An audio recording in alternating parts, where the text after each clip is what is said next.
Betul ke orang yang kena penyakit kurap ni orang yang pengotor? Jom kita fahami. Kak Nur akan share 21 risiko seseorang itu mudah dijangkiti penyakit kurap. Okay? So, korang kena stay tune. Alright. So, penyakit kurap ni sebenarnya adalah jangkitan kulat yang biasanya menjejaskan kulit, rambut dan juga kuku. Nama ni datangnya sebenarnya dari rupa ruam tu yang berbentuk cincin atau ring, bukan daripada cacing sebenarnya. Jadi, jangkitan ini disebabkan oleh sejenis kulat yang dipanggil sebagai dermatophytes yang hidup pada keratin, iaitu protein yang terdapat dalam kulit, rambut dan juga kuku manusia. So, kurap ni sebenarnya dia boleh muncul di hampir mana-mana bahagian badan manusia, termasuk kulit kepala, badan, kaki, pangkal paha dan juga kuku. Alright? So, soalan. Betul ke penyakit kurap yang disebabkan kulat dermatophytes ni hanya kena pada orang yang pengotor? Betul kan? Okay. So, jawapannya adalah tidak semestinya, sebab ada beberapa faktor risiko seseorang itu boleh dijangkiti penyakit kurap, ya. Okey, Kak Nur share. Yang pertama, orang yang hidup di iklim panas dan lembap. Kita ni lah orang di Malaysia. Memang terletak di kawasan garisan khatulistiwa, iaitu persekitaran yang panas dan lembap menggalakkan lagi pertumbuhan kulat. Dan ini juga meningkatkan risiko penyakit kurap, ya.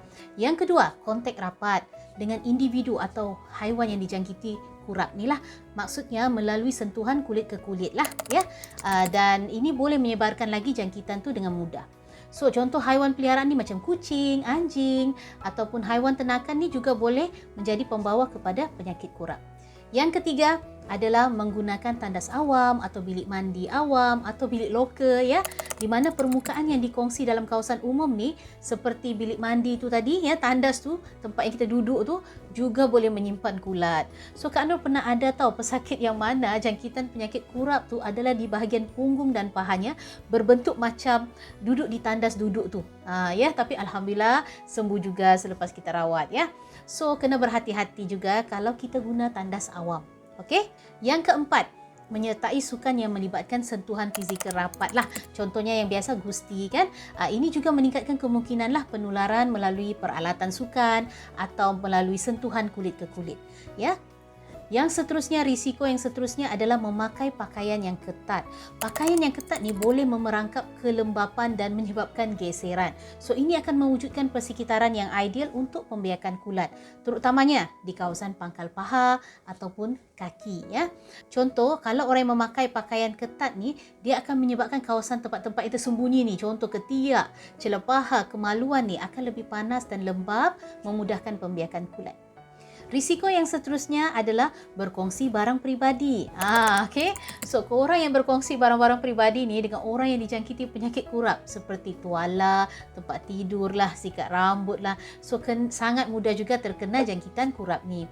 Sebab Kak Nur tengok ni ramai anak-anak yang duduk di asrama yang selalu kena jangkitan kurap juga, ya. Dulu Kak Nur pun duduk asrama, tapi biasalah kita kawan-kawan ni dia macam adik-beradik tau dekat asrama. Semuanya kita kongsi. Tapi itulah risikonya, mudah terkena penyakit berjangkit, contohnya kurap, ya. So, kena berhati-hatilah, okey? Risiko yang seterusnya adalah sistem imun yang lemah atau sistem pertahanan badan yang lemah.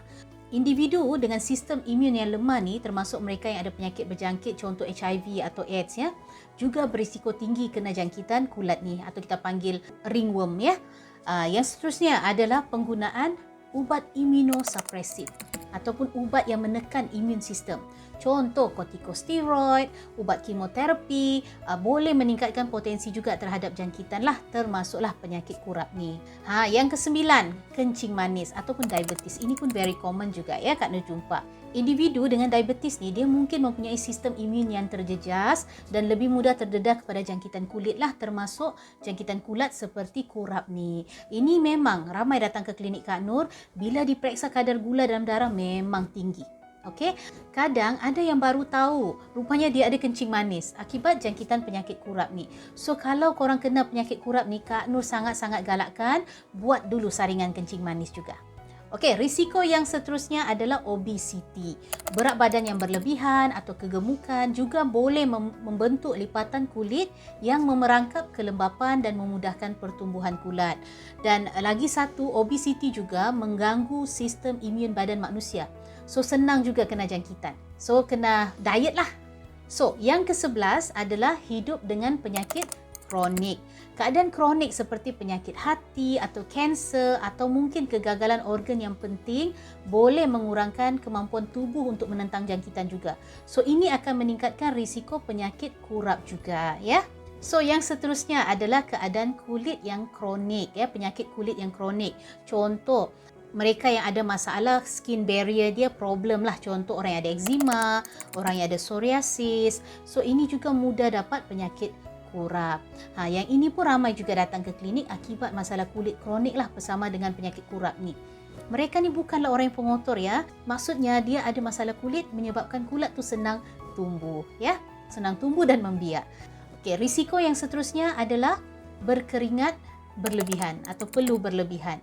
Ini akan menyebabkan persekitaran yang lembap dan sesuai untuk pertumbuhan kulat, terutamanya yang menjejaskan celah paha ataupun celah kaki. Risiko yang seterusnya adalah penggunaan kasut tertutup yang kerap. Contohlah orang yang memakai kasut tertutup tanpa pengudaran yang mencukupi atau mungkin dia jarang menukar stokin dengan kerap, juga memudahkan mereka mendapat kurap pada kaki, ya. Ini ramai Kak Nur tengok pada pekerja-pekerja kilang atau buruh kasar.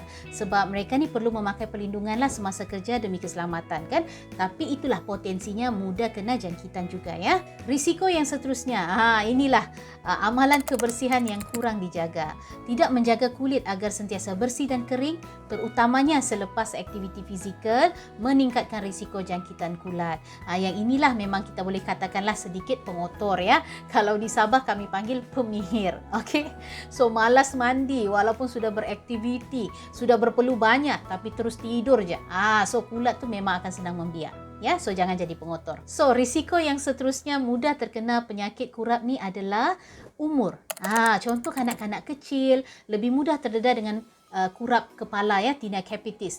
Manakala atlet atau orang dewasa ni lebih cenderung dapat jangkitan pada badan dan kaki, iaitu tinea corporis dan tinea cruris dan juga tinea pedis, ya.